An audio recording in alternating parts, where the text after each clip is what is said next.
Evening, everyone. Welcome to our post-game press conference. We have here Kim Fajardo, Coach Roderick Fort, and Sabi Davison of the PLDT High-Speed Hitters who won in 4 sets against the Zeus Coffee Thunderbells. Coach, congratulations sa win into the quarterfinals na. Ano lang din yung masasabi mo sa naging performance ng team, lalo na nung 4th set, dikit talaga yung labanan? Siguro una, credits to Zeus, kay Coach Jerry. Pinagandaan talaga nila. Nagpakita sila ng ibang match-up, ibang ikot. Nagulat kami ng first, pero yun nga, at least naka-recover kami, saka naka-perform kami nung endgame nung 4th set. Napaka-importante. Thank you, Coach. And for Sabi, best player of the game with 34 points. I guess, what was your personal motivation for this game and helping the team get the win? I think it was just a mentality shift from preliminaries to quarterfinals or the playoff rounds. We told Coach told the team earlier that it's a long road from here to the championship, so we just need to set our standard and play from there. So hopefully we know we're up from here. Thank you. And for Kaf, yun nga, in the middle of the game, si Angge medyo na-injure pero okay naman siya. Ikaw yung pumalit sa kanya after that. Ano lang siguro yung naging mindset mo kasi medyo biglaan din yung ikaw agad yung nababad sa game? Nung una, syempre, inisip ko yung si Angge. Syempre, nag-alala ako. Pero, wala nang magagawa. So, kailangang magtrabaho. Thank you. The floor is open for questions. For kahit na before itong game na to, kumbaga si Angge mas nagkakaroon ng minutes, mas siya na rin yung, or nagkakaroon na siya ng dagdag game time din. Ikaw, paano mo na siguro ma-assess yung growth niya or yung level niya na nilalaro niya ngayon kahit rookie season niya pa lang?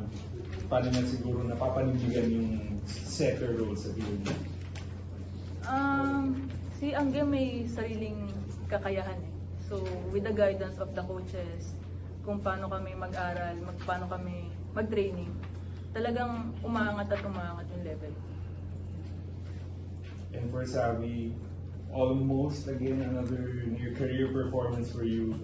I guess what's been the fuel for you personally? What's been driving these consistent string of performances from you from the preliminaries now in the qualifying round and maybe even in the playoffs? I want a championship. I want to be, in that really tough spot at the end of the season. I guess this is just preparing for that.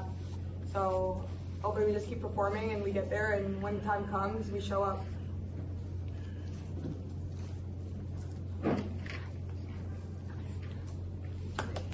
Coach, yung makakalaban nyo sa quarterfinals is Choco Mucho. So, ayun nga, top team din. So, ano lang yung magiging mindset heading into that game? Basta ang reminders lang naman sa amin, kailangan namin, kumbaga, yung mga talo namin nung preliminary, isa yung Choco doon. Malaki yung lesson na nabigay sa amin doon. Kaya rin kami umabot siguro ng ganito ngayong phase na to.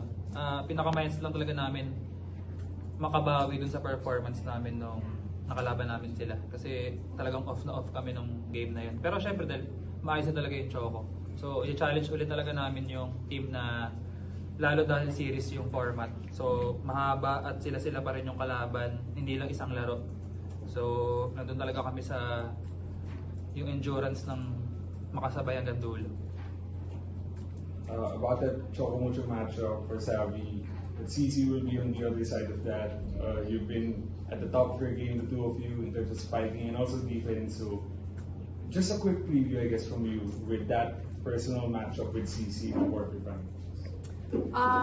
Obviously she's a heavy hitter and she produces points for the team. I think the top thing that comes to mind right now is just controlling our side of the net and making sure that she doesn't score, as much as she typically does.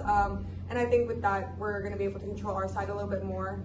So that might be something that we prioritize. But again, they have other people that we're trying to look at and take care of as well. So it's going to be hopefully a really good game.